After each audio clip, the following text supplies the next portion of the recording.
Hi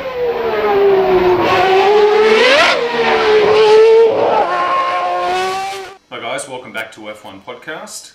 We've just talked about pre-season testing a moment ago. Some very interesting things that have been happening in Formula 1 over the last couple of weeks in particular.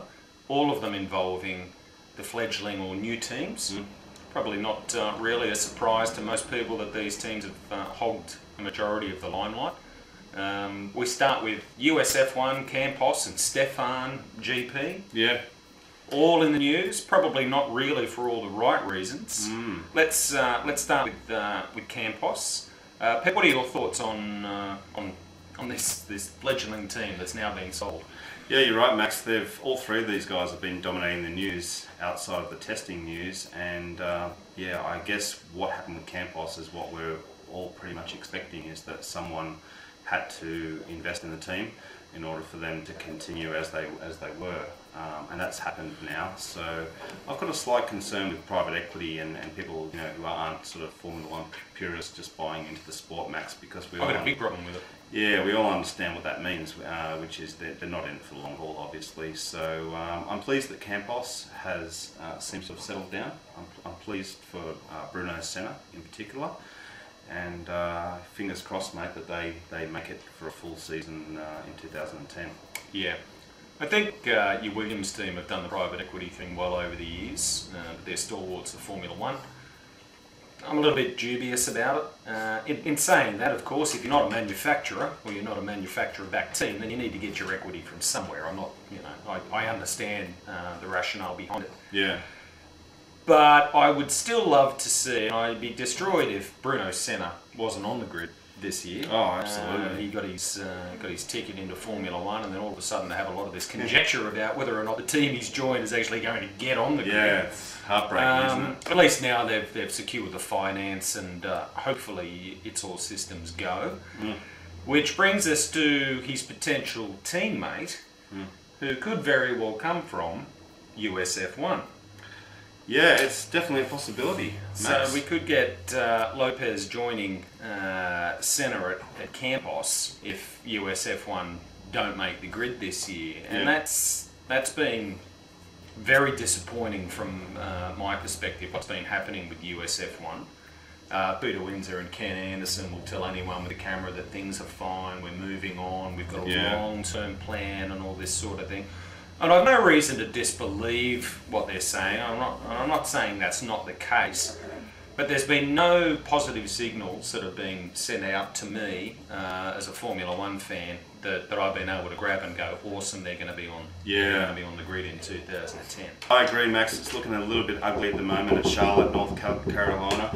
I read an article today about a supposed insider in the team who was, I think you read the same article, mate, who was talking about the situation with the designs and the salaries and the whole team infrastructure. And there's lots of rumours in the last 48 hours or week or so about this website, Chad Hurley and YouTube leaving USF1, which to me, you know, if they lose YouTube, then they're in all sorts of trouble. Yeah, for sure. And I don't know, given the fact that they're with the team that sort of announced their intentions first and had the most time out of the new teams to get prepared, I think it's going to be very, very disappointing and very embarrassing if they can't put a car on the grid. And I know they've asked for the first 4 races off, which I don't like, Max. You know, this F1 part-time F1 stuff. If you're not ready, at the first race with 2 cars and let's say a spare chassis, that's you done for the year. Exactly. I'm sorry. And the thing that disappoints me the most about USF1, and I hope I'm talking prematurely, is that when Peter Windsor announced the formation of the team last year, he said that he and Kenny Anderson had been working behind the scenes for years. And then they had the money, they had the budget for 3 years. Had it all sorted out. Yeah, and they needed very little more money in order to make the team happen. Something very bad has potentially something very bad has gone wrong there, and I pray and I hope that Lopez keeps his drive and that you know, that they can actually get on the grid in Bahrain. I'm also thinking about the disappointment for our friends in North America. as well, who've been waiting for their own Formula One team, or at least for Formula One racing to go back to North America. Yeah. We got the Canadian Grand Prix back, good.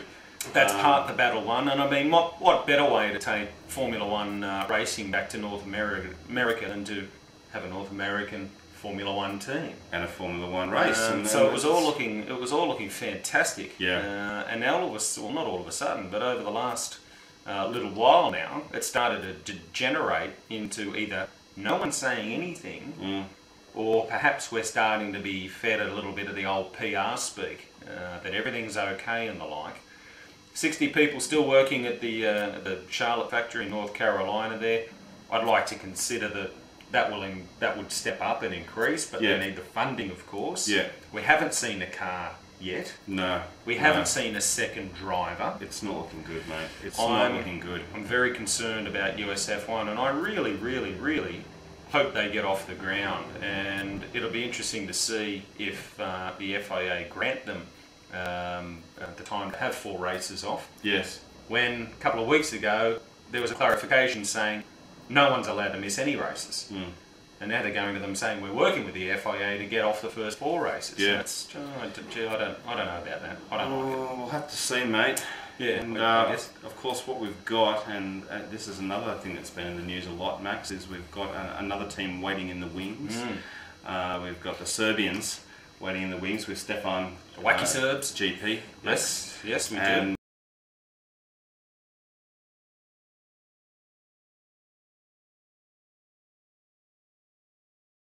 And as you would have read on our channel, we are going to the Melbourne Grand Prix. We're all confirmed, Max. Yes.